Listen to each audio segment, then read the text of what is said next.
सर्वज्ञ श्री चक्रधर स्वामी की जय। परमप्रीती महानुभाव दर्शन हे जे यूट्यूब चॅनल आहे, ज्या चॅनलसाठी म्हणून ज्यांचं अत्यंत महत्त्वपूर्ण असं मार्गदर्शन आहे, असे परमपूजनीय परमादरणीय श्रद्धेय आचार्य श्री बांदकर बाबाजी मनसर, त्याचप्रमाणे पूजनीय श्री राजशास्त्रीजी आणि मुख्य संपादक म्हणून जे याची सेवा पाहत आहेत असे परमार्ग सेवक दिनेश भाऊ येवले, हे पंतप्रचाराच्या माध्यमातून कार्य करण्यासाठी म्हणून हे चॅनल त्यांनी यूट्यूबवर प्रसारित केलेलं आहे, यूट्यूबला सुरू केलेलं आहे। त्यांना या कार्याच्या माध्यमातून परमेश्वराचा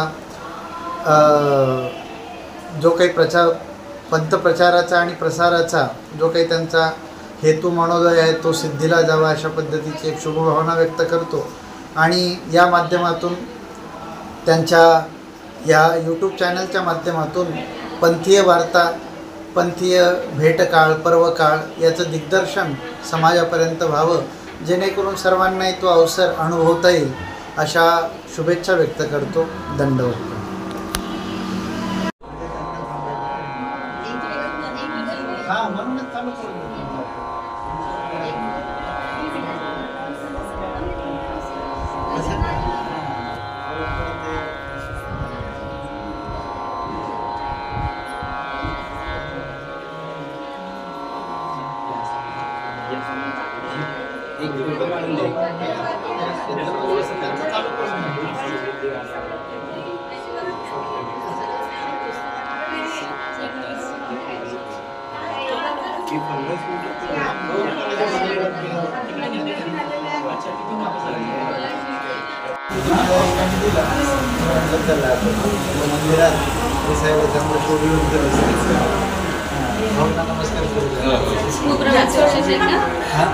भोगरामचा नाही म्हणजे सगळ्याच विशेषांचा चुऱ्याचा 8-10 ठिकाणी कुटवडीचा हां संगीताकडे पिंडाचं हे आहे आपण म्हणत होतो ते भोग्याचं तसंच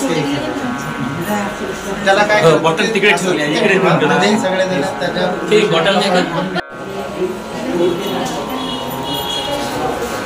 आई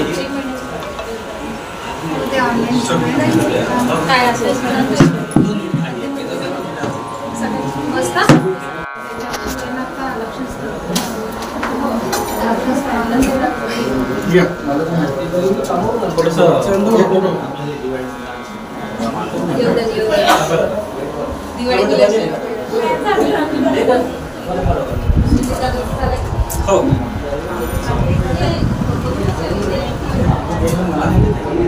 माझ्या पाठीमागे आपण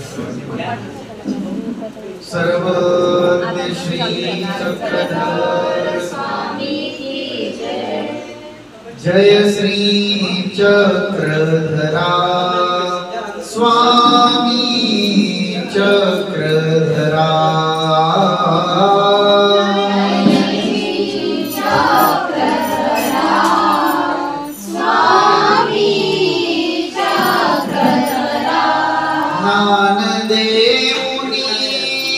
उदारिसी तू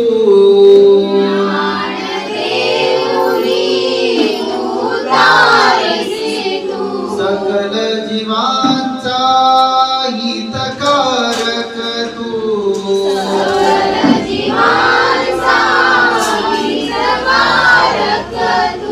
देवा सर्वेश्वरा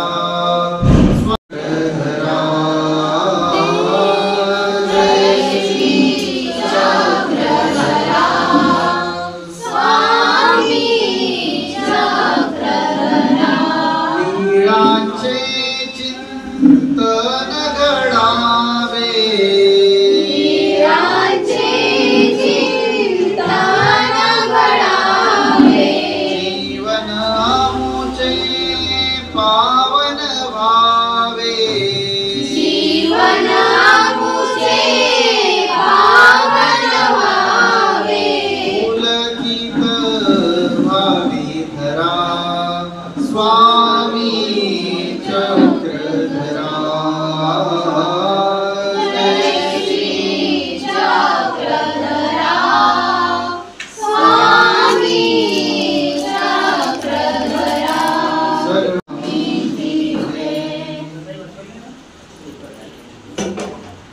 या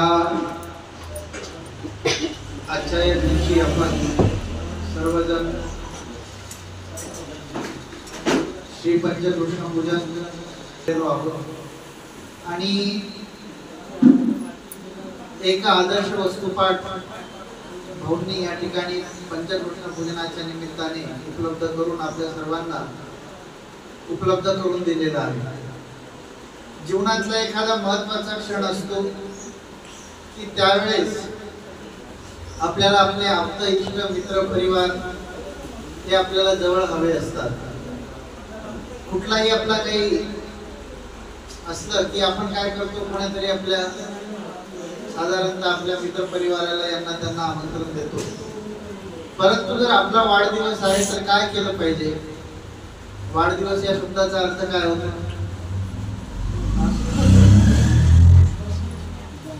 वाढदिवस म्हणजे काय?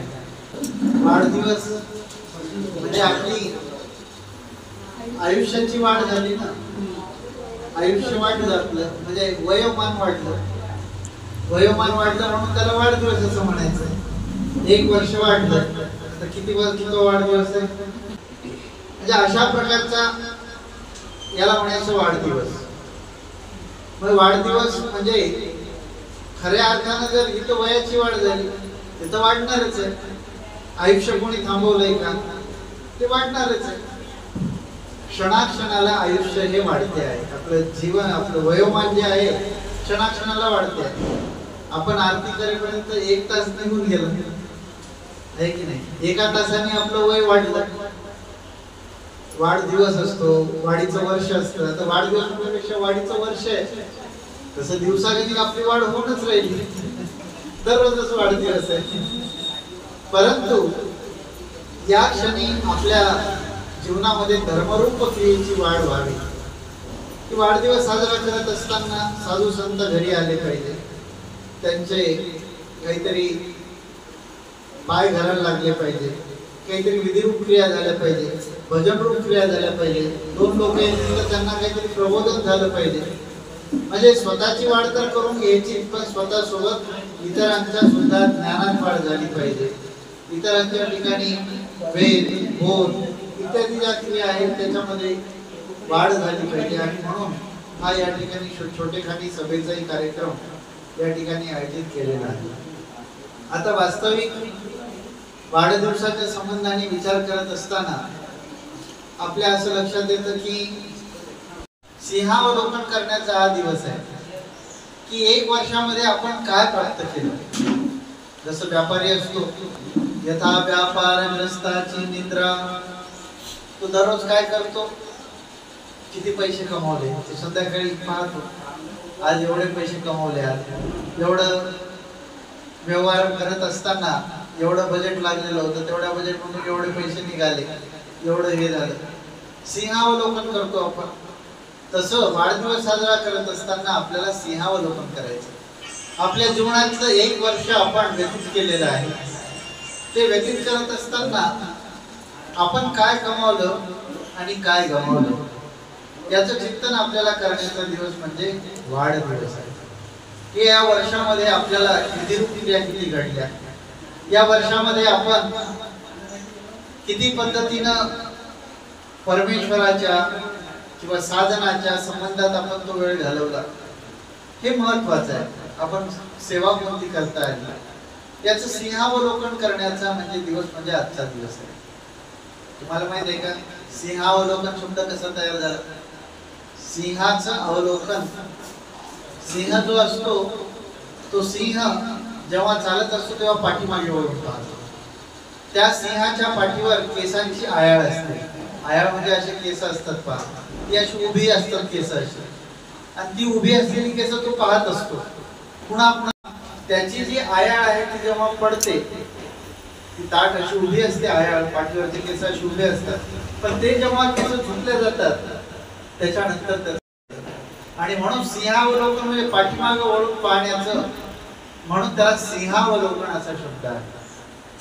सिंह अवलोकन करतो तसं आपण पाठीमागे अवलोकन केलं पाहिजे की आपली आयाळ उभी आहे की नाही आहे। आयाळ म्हणजे आता आपल्या पाठीवर केस नाही करत, आपल्या पाठीमागे देव उभा आहे की नाही, पाठीचे निवासे हे तुम्हा पासीची असे. देव कुठे आहे? देव पाठीशी आहे म्हणतो की नाही? भिवू नकोस, मी तुझ्या पाठीशी आहे की नाही? त्याच्या पाठीला उभं राहणं आपलं काम आहे. तो संकटात आहे, तुझ्या पाठीशी उभं राहणं काम आहे. खरा पाठीमागे कोण उभा आहे? देव परमेश्वर आपल्या पाठीशी उभा आहे. स्वामी सांगतात की पाठीच्या वासाने पाठीला तो सदैव निवास करतोय. सदा सर्वदा उभा पाठीशी दत्त गुरु भगवान. ऐकलं असेल आपण भजन, आहे की नाही? सदा सर्वदा उभा पाठीशी, सदा सर्व काळ तो उभाच आहे. दिसला का तुम्हाला कधी पाठीमागे वळून पाहिला? हा, दिसला का? एक आपल्या सोबत आहे. हे कधी होतं? जेव्हा आपण त्यात तद्रूप होतो तेव्हा. आपल्याला त्याच्यात तद्रूपता नाही तर मग काय? कोण आहे पाठीला? कोणीच नाही. कोण आहे पाठीमागे? त्याला सांगते भिंत आहे पाठीमागे, आहे की नाही? दुसरं कोण आहे पाठीमागे? कोणीच नाही. माझ्यासारख्याने म्हटलं नाही नाही आहे, अरे काहीतरी गडबड झालेली दिसते. कोणीच नाही, तुम्ही तर आहे म्हणून राहिले. देव आपल्या सोबत अदृश्य रूपात सदैव सोबत आहे. बस तुम्हाला फक्त त्याची चिंतन करण्याची गरज आहे. त्या परमेश्वराचा आठव करायचा आणि तो काय लगेच उभा राहतो. जसं आपण म्हणतो नाही, आत्ताच तुमची आठवण केली तुम्ही आले, 100 वर्ष आयुष्य आहे म्हणतो की नाही आपण? लगेच बस आत्ताच तुमचं नाव घेतलं तुम्ही येऊन पोहोचले. माणसाचं नाव घेतलं तर माणसं येऊन पोहोचतात. परमेश्वराचं नाव घेतलं तर परमेश्वर का नाही येऊन पोहोचतो? तो तर सदा सर्व काळ आहेच आहे, कायमस्वरूपी पाठीमागे उभाच आहे. पाठीशी उभा कोण असतो? जो संकटात सहाय्य करतो. तो सदैव आपल्या भक्तांचं रक्षण करण्यासाठी तो सदा सर्व काळ उभा आहे. आणि म्हणून पाठीमागे पाहायचं, सिंहावलोकन करायचं म्हणजे काय पाहायचं? आतापर्यंत काय केलं? काय केलं म्हणजे व्यवहार व्यापार तर बरंच झाला. धर्मरूप काय साधता आलं? या वर्षात काय साधलं आम्ही? ज्या मंदिरात आम्ही बसलोय ते मंदिर या वर्षात उभं झालं, आहे की नाही? या वर्षात आम्ही काय केलं? हे मंदिर उभा केलं. या वर्षात आम्ही श्री दत्तात्रय महाराजांचं एक अधिष्ठान स्थापित केलं. परमेश्वराचा संबंध जो होता तो या ठिकाणी स्थापित केला. या एका वर्षामध्ये आम्ही काय केलं? एका महात्म्याची आम्ही सेवा केली. काय आम्ही प्राप्त केलं? सेवा केली, आहे की नाही? इथं फोटो दिसतो बाबांचा, आहे की नाही? श्यामसुंदर शास्त्री बाबा यांची आपण सेवा केली. किती दिवस होते? 5.5 महिने. जवळजवळ 4 ते 5 महिने त्यांनी या ठिकाणी राहिले आणि त्यांचं आपल्याला सेवा करण्याचं भाग्य प्राप्त झालं. या वर्षात आपण कोणती स्थानवंदन केली? काटोलचं स्थानवंदन केलं, चालवर्डीचं स्थान झालं, रिद्धपूरचं स्थान झालं. आणखी कोणती स्थानं झाली? इकडं मौदा, मनसर, रामटेक ही स्थानं झाली. म्हणजे हे आम्ही प्राप्त केलं. आम्ही विधिरूपतेनं आणखी काय प्राप्त केलं? एखादं विधी आम्ही शिकलो, नवीन एखादा. असा कोणता विधी आहे जो आम्ही शिकलो आहे का? तो आम्हाला शोधता आला पाहिजे. या वर्षात आम्ही काय विधी आचरण करत आम्ही पोहोचलो? मागच्या वर्षी कुठे होतो आणि गेलेल्या वर्षी म्हणजे त्याच्या मागच्या वर्षीपासून त्याच्या मागच्या वर्षी कुठे होतो, मागच्या वर्षी कुठपर्यंत आलो, हे आम्हाला तपासता आलं पाहिजे की नाही. इथे होतो, आता तिथून आमचा प्रवास इथपर्यंत झालेला आहे. त्याच्यानंतर आम्ही एखादं भजन शिकलो का? आम्हाला एखादी नवीन आरती आली का? पौतेची आरती म्हटली की नाही तुम्ही? म्हटली? मानवीने उन्नती म्हटली की नाही पौतेची आरती? आणि आता दिवाळी झाली, दिवाळीला कोणती आरती म्हटली? 5 अवतारांच्या आरती, 5 आरत्या म्हटल्या. दिवाळीची आरती कोणती म्हटली की नाही तुम्ही?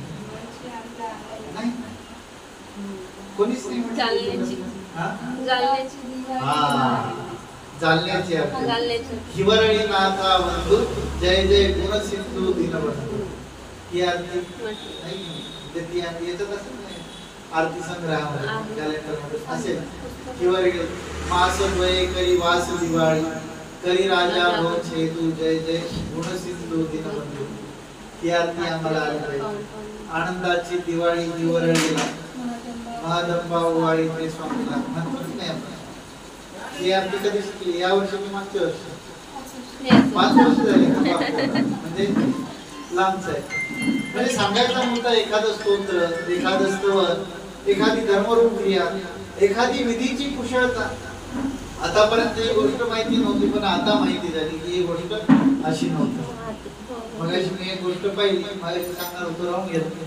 आपण जो हात सोळे त्याच्याने केले, तो टॉवेल आपण इथेच ठेवून दिला आणि त्याच्याने आपण हात पुसले. आता याच्यात आपण असा हात ठेवून बसतो, आपला याच्यावर घाम लागतो, आहे की नाही? तो कपडा याच्यावर न ठेवता असा स्वतंत्र अडकून ठेवला पाहिजे. आता जसा हात ठेवलेला आहे तसंच ते, त्याला करमार्जन असं म्हणतात. करमार्जन जे आहे किंवा परिमार्जन म्हणतात, करमार्जन म्हणतात, ते जे आहे ते असं बाजूला ठेवलं पाहिजे. म्हणजे आपलं ओढ होता कामा नये. ते जर आपण आपल्या मांडीवर कपड्यावर ठेवलं तर मग हात सोळे करून काय फायदा झाला? आपण आपल्या कपड्याला हात लावत नाही. तो जर कपडा आपल्या कपड्याला स्पर्श झाला तर मग काय झालं? आपले हात सोळे केलेले गेले, आहे की नाही? म्हणून त्याचंही पावित्र्य, त्याची कुशलता, त्याचा विधी निषेध तो सुद्धा आपल्याला सांभाळता आला पाहिजे. म्हणजे आतापर्यंत आपण कुठे होतो आणि इथून पुढे आपल्याला कुठपर्यंत पोहोचायचंय याचं मध्यांतर म्हणजे काय? वाढदिवस हे ठिकाण आहे. हा एक मैल असतो. जसं नाही का आपण गाडी चालवत असतो रस्त्याने गाडी चालवत असताना आपल्याला ते किलोमीटरचा बोर्ड दिसतो. किती किलोमीटर आलो इतकं जायचं, किती अजून 22 किलोमीटर राहिलं, 23 किलोमीटर राहिलं, 10 किलोमीटर राहिलं, 5 किलोमीटर राहिलं, आपल्याला बोर्ड दिसतो.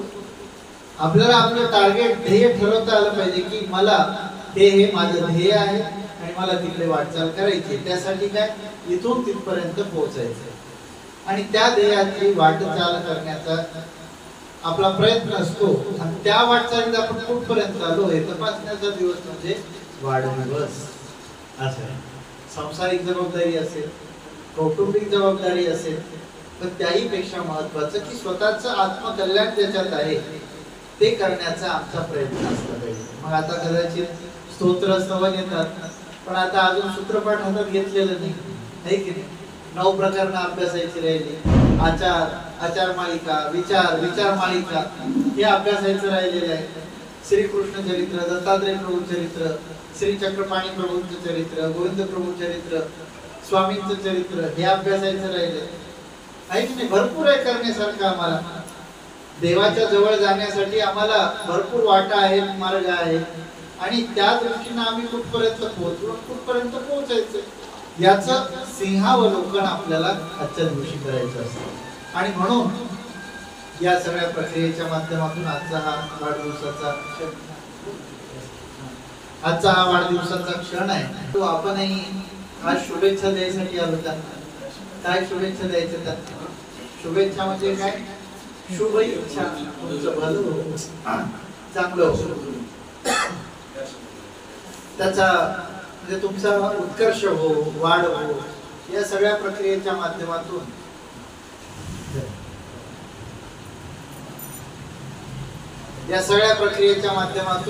त्यांचा जो काही भल्याचा भाग आहे तो घडला पाहिजे, हा शुभकामना त्यांना व्यक्त करणे असं आपण करत असतो.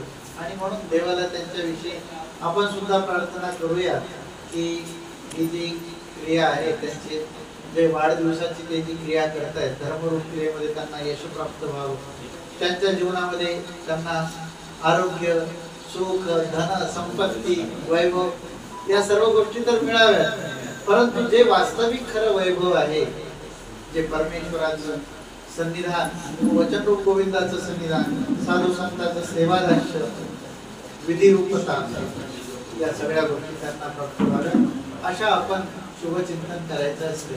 आणि देवा जसं त्यांची धर्मसेवा आहे तशी धर्मसेवा मलाही प्राप्त व्हावी अशा पद्धतीची देवाजवळ कामना व्यक्त करायची.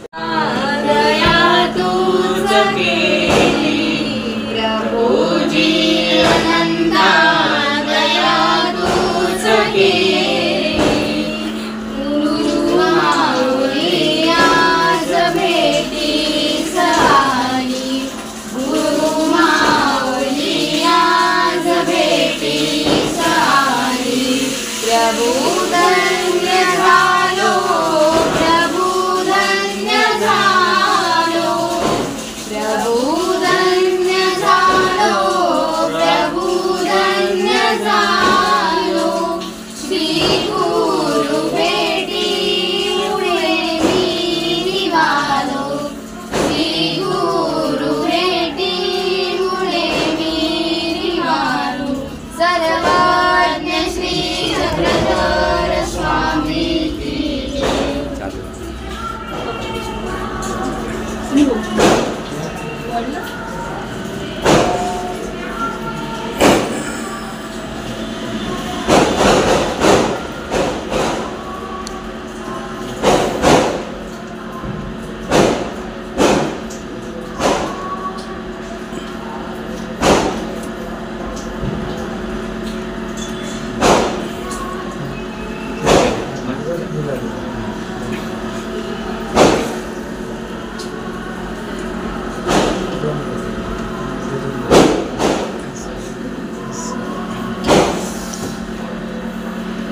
दोन मिनिटं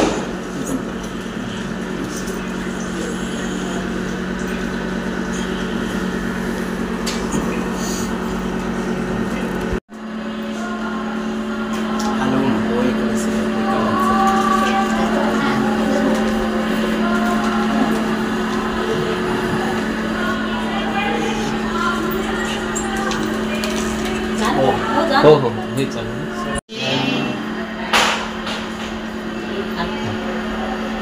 सांगतो. नाही, तू सोडत असं कर. वस्त्रदान मांडीवर डोकं ठेवून. मांडीवर असं